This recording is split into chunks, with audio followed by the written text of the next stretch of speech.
Superman 2 is directed by Richard Lester. Of course, it's a Warner Brothers production.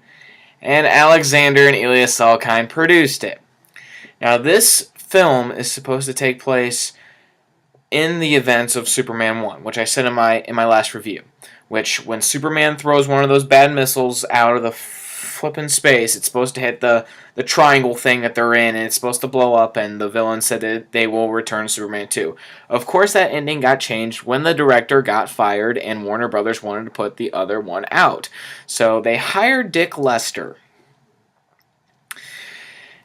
The producers, the Salkinds, know Dick Lester because he did the Three Musketeers and the Four Musketeers for them, so he was in the mix for actually directing Superman 1 as well, which thank God that didn't happen, because Dick Lester is more of a comedian director than he is an action director.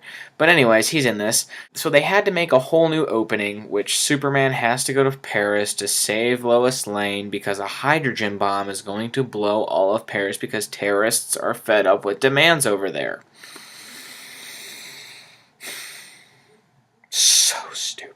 Anyways, you look at, and actually when Superman goes and saves Lois, it doesn't even look like Margot Kidder. I mean, Margot Kidder looks so slim, her face is all, it doesn't even look like Margot Kidder from the first one. I'm just like, who is that? But anyways, the whole movie is, I don't know why this is such a, I guess in people's minds that this is such a good movie, considering the fact that it's two movies in one.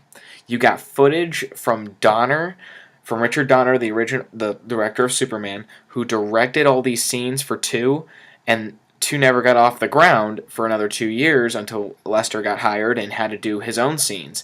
So you see 2 Margot Kidders in the movie. Gene Hackman's scenes were not even filmed by Dick Lester. They were filmed by Donner because Hackman left Superman 2 right after Donner got fired. He was fed up with the Salkinds, so they used all of Hackman's footage, and then they used a stunt double and a lot of voice from a different actor that doesn't even sound like Gene Hackman.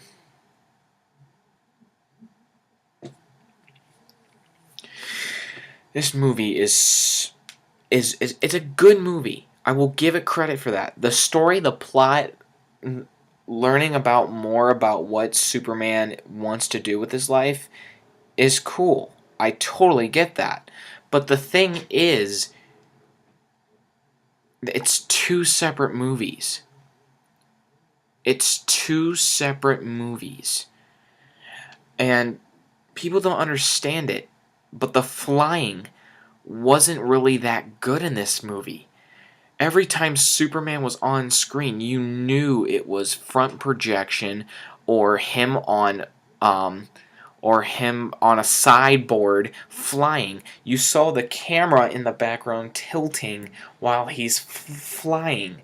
I mean, I understand this was a 1980 film and it's supposed to not be good with special effects, but Superman 1 had better effects than that. Reeve, I don't know what they did with his hair. I know Reeve is older. He's 27 instead of 25. I totally get that. But they changed his hair around. Margot Kidder looks slimmer and feels like she don't want to be in this movie. Yes, the cast came back, but you knew what scenes were from Superman, what were from Dick Donner, and scenes that were actually filmed by Lester. You just knew. You knew the difference. And the thing is, there's 2 different Margot Kidders in the film, which is, I don't know why critics praised it so much.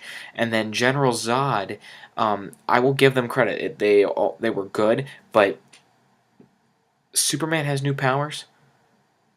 I mean, I guess Kryptonians can just take a finger and point it at somebody, and it can lift them up and actually like hurt them. And then when Superman fights Zod in the Fortress of Solitude, you see the non-speaking one, goes after him and flies towards him. And Superman, off of his chest, takes his S, takes it off, and throws it at him. And it wraps the bad guy up and then disappears. And then I think the best one of them all is when Superman can double himself by 5. He disappears and goes off to 5 different spots, one by Lois, and then the 3 villains match up with one, and then they all try to fight this other double Superman, and it's not the real Superman. And I'm just like, okay, I knew that the writers were dumb, because these writers, which of course you didn't have Tom Mankiewicz anymore because Tom Mankiewicz was with Donner. Half the production team left because Donner left. So you had all these new Brits, and then you had the same writers that Leslie and David Newman, which terrible writers, because you'll see that in my Superman 3 review. The writing was better, but they stayed with the plot that Mario Puzo and Tom Mankiewicz created. They just added different scenes of their own, especially when the Battle of Metropolis happened. The 3 villains are blowing wind around Metropolis like they're just blowing people away. Okay, that's cool. I thought that was a cool scene. Until the comedic stuff happened, right? When 2 people come out of a KFC and they get blown away, and then hair gets pulled off of 2 people. A guy's on a phone and the wind's blowing and he's still talking to the guy and chuckling. That's where the comedic campiness came into play. And then when I'm sorry, Superman has one more superpower as well. When he's talking to Lois, and Lois knows his secret identity already. If you have not seen the film, see it. It's a good movie. It's not as good as 1. It's better than 3 and The Quest for Shit. But, yeah, see it. It's a decent movie. If you want to see that in the Donner cut, by all means, see both. But I'll get to the Donner cut in a sec. But anyways, Lois and Clark, they know that Lois knows Superman's identity. She's crying because she's so sad that she can't tell anybody that he's Superman, and she's all depressed that Superman doesn't have time for her, and blah blah blah blah blah. She starts crying.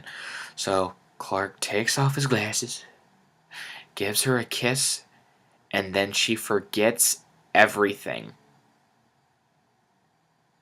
She forgets that Clark is Superman. The forgetting kiss.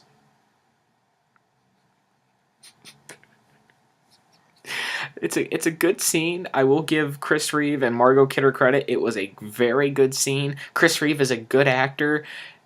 That scene should never have been in the movie. None of the fake superpowers that they gave Superman, like the new superpowers, should have been. Superman can do a couple things here, okay? He's got super strength. He can use his breath to blow things. He has the X-ray vision. He has the heat vision. And then he can fly. That's all Superman should do. Don't give him other crap to do. It takes away from the iconic character that Superman is. And then they don't even use Marlon Brando in this movie because Marlon Brando is expensive, and the producer's like, do we really need Brando? So no, they don't even use Brando. They use Superman's mom instead. This stuff pisses me off. And people still say Superman 2 is the best out of the series. No, it's not. It's an unfinished movie. Okay, I will say the special effects, the special effects, they were sloppy. I wasn't really that impressed with them watching this film another time. Chris Reeves' performance as Superman, great. Margot Kidder, she kind of downgraded as Lois Lane. I mean, when he gets to the Daily Planet and gets on the flagpole and says, "General, would you care to step outside?" She's like, "Superman!" Or when she's on the elevator in Paris and the elevator's going down, and then Superman lifts the elevator and she's like, "Huh?" The villains in this movie, very great. Superman's mom, who does the whole speech about, you can change into a human, but once there's no going back, you will feel like an ordinary man. You can be hurt like an ordinary man. Like, she was good in that movie. I love Susanna York. She's a great actress. She was great in the film. Should she have been in the film? No. Now, the score, John Williams, as you all probably know, did not return to do the score. In 1980, he was doing the Empire Strikes Back score, and then he was doing a lot of stuff for Steven Spielberg at the time as well. So he had no, but he recommended his colleague, his name is Ken Thorne, and the score kind of. Do they use the same, stuff that Williams created? Yes, but the score itself didn't have as much stuff than what John Williams had, and I mean the score is kind of not good. Ken Thorne, he's nice. I give him credit for trying to do the stuff that Williams was doing.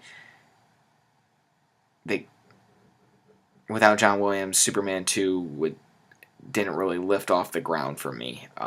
I give the film credit for doing the same storyline, and yes, the adventure continues as what it says in the 1980 posters. The villains were great. Lex Luthor, Gene Hackman, with all of his scenes were great because they were all Donner's scenes, not Dick Lester's. The campiness, oh my god. The sets were good.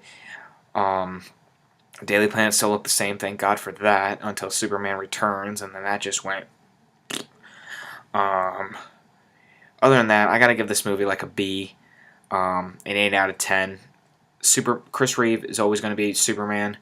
The villains were good in this. The fighting was good in this. The flying was. Margot Kidder, no. Daily Planet scenes were good. It wasn't quite Superman 2. It was like two movies. You knew the difference between the two movies. And the Donner cut, I like that they responded to the fans, but the Donner cut was even worse in my opinion. They put score in with a scene that shouldn't have been with a scene, and then when they talked about the missile being thrown into the space, they used that ending in the scene in Superman 2, and you look at outer space with the computer graphics that were in 2006 today, and it was just like, that's space. Space isn't supposed to look like that.